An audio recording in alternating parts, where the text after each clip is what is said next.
하나님의 은혜와 사랑과 평강이 오늘 하루도 충만하기를 주의 이름으로 축복합니다.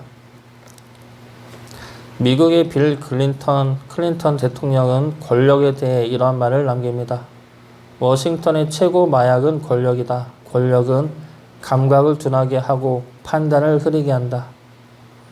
어느 중국계의 사람은 자신이 30년 동안 회사에서 일을 하면서 깨달은 것이 있다며 이러한 글을 남깁니다. IQ가 낮은 사람이 권력을 잡으면 먼저 권위를 세웁니다.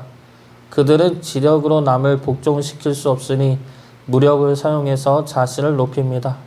그들은 똑똑하고 능력 있는 사람을 질투합니다. 그들이 자신의 무능함을 볼 수 있기 때문입니다. 그들이 좋아하는 사람은 자신의 말을 잘 듣는 사람입니다. 몇 가지만 추려서 가져온 것인데 상당히 설득력 있는 글입니다. 권력은 권력을 제대로 사용할 수 없는 사람이 가지면 그것은 독이 됩니다. 그 사람은 물론이고 그 자의 권력 하에 있는 모든 이들에게 독이 되고 고통이 됩니다. 이 권력은 큰 정치를 하는 정치자들이나 지도자들에게만 있는 것이 아니죠. 가정에서도 가장에게는 권력이 있고 엄마에게도 권력이 있습니다. 가정의 가장이 권력을 제대로 사용하지 못하면 그 가정은 병든 가정이 되고 아이들에게는 씻을 수 없는 상처와 트라우마를 남기게 됩니다. 우리 모두는 크든 작든 어느 정도 권력을 가지고 있고 그 권력을 제대로 다루어야 할 책임이 있습니다. 오늘 말씀에서 입다는 사사로서 가진 그 권력을 잘못 사용합니다. 그로 인해 입다는 사사가 된 지 6년 만에 죽음을 맞이합니다. 7절 말씀 보겠습니다. 입다가 이스라엘의 사사가 된 지 6년이라 길앗 사람 입다가 죽음에 길앗에 있는 그의 성읍에 장사되었더라. 입다의 나이가 어떻게 되었는지는 모르겠지만 6년이라는 시간은 다른 사사들에 비해서 너무나 짧은 시간입니다. 또한 입다에게는 평안이 임하였다는 말씀도 없습니다. 기드온 같은 경우에는 40년 동안 그 땅이 평온하였다 말씀하고 있죠. 그런데 입다에게는 그 시간도 짧고 평온에 관한 말씀도 없습니다. 이것은 입다가 사사가 된 지 내전이 계속되어 평안이 없었고 그 내전으로 인해 죽임을 당한 것이라 추측을 하고 있습니다. 사실인지는 모르겠지만 입다는 분명히 자신이 가진 권력을 제대로 사용하지 못합니다. 그리고 그로 인해 평안해야 할 이스라엘에게 평안을 주지도 못했고 스스로도 짧은 시간 동안만 권력을 누리게 되었습니다. 오늘 말씀 통해 입다가 어떻게 권력을 다루지 않았는지, 권력을 잘못 다루었는지 살펴보고 하나님이 주신 권력을 제대로 사용할 수 있는 주의 자녀가 될 수 있기를 주의 이름으로 축복합니다. 먼저 입다는 권력을 나를 높이는 데에 사용하게 됩니다. 입다가 전쟁에서 승리하자 에브라임 사람들이 찾아옵니다. 이들은 기드온에게도 찾아와 똑같은 말을 하더니 입다에게도 찾아와 똑같은 말을 합니다. 오늘 말씀을 보면은 입다에게도 잘못이 있지만 에브라임 역시 스스로 화를 자초한 자들입니다. 이들은 스스로 큰 지파라는 자부심이 있었고 스스로를 높이는 지파입니다. 그렇기 때문에 기드온에게도 찾아와 거들먹거렸고 지금 입다에게도 찾아와 거들먹거리며 협박하고 있는 겁니다. 그런데 입다와 기드온은 다르죠. 입다의 경우에는 전쟁도 끝났고 성격도 잡류들의 두목에 설 만큼 거침이 없는 성격입니다. 거기다가 입다는 지금 딸을 잃은 상처와 아픔이 있는 상황이죠. 그런 상황에서 에브라임이 이러한 말을 하니 입다는 분노할 수밖에 없었던 겁니다. 3절 말씀 보겠습니다.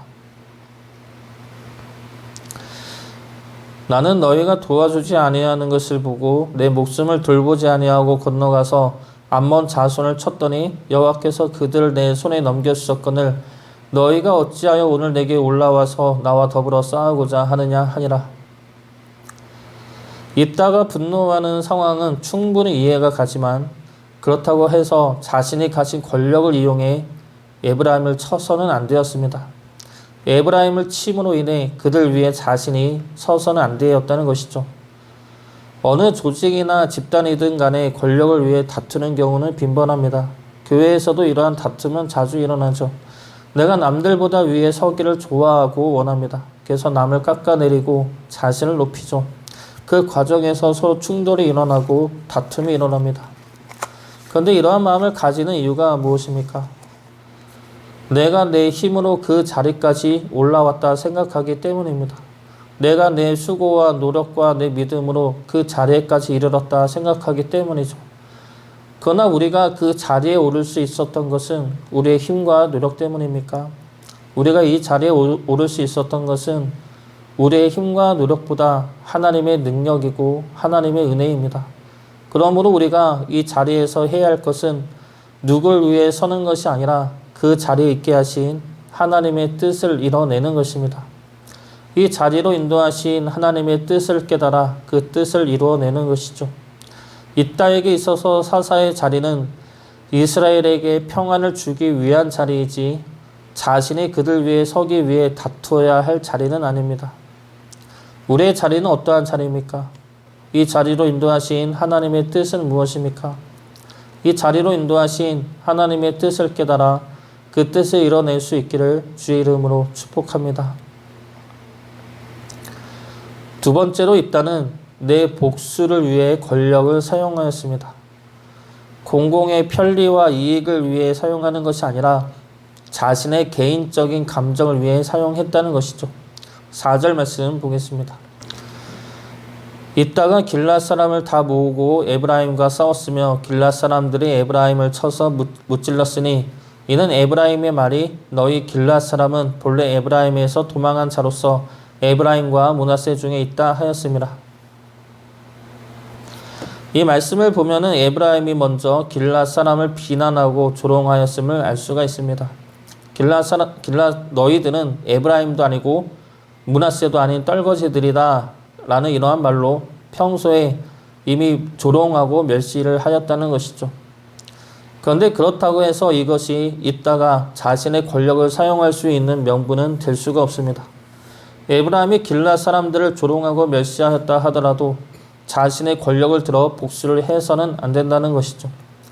그 권력은 그러기 위해 사용되어지는 것이 아닙니다. 그 권력은 입다 개인을 위한 것이 아니며 개인의 사사로운 감정의 복수를 위해 사용해서는 더더욱 안 되는 것이었습니다.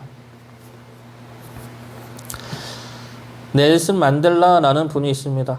이분은 흑인 차별 정책이 극심한 남아프리카에서 태어나 흑인 인권 운동을 벌이다 옥에 갇히게 됩니다.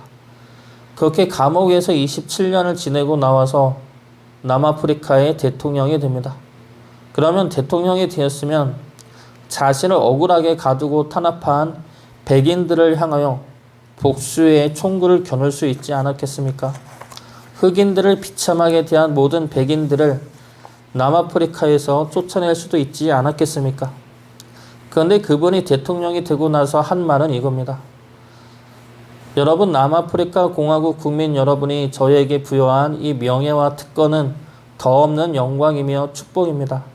여러분의 지지로 저는 인종차별과 성차별이 없는 민주적이고 단일한 남아프리카 공화국의 첫 번째 대통령이 되어 이 나라를 어둠의 골짜기에서 끌어낼 임무를 맡게 되었습니다.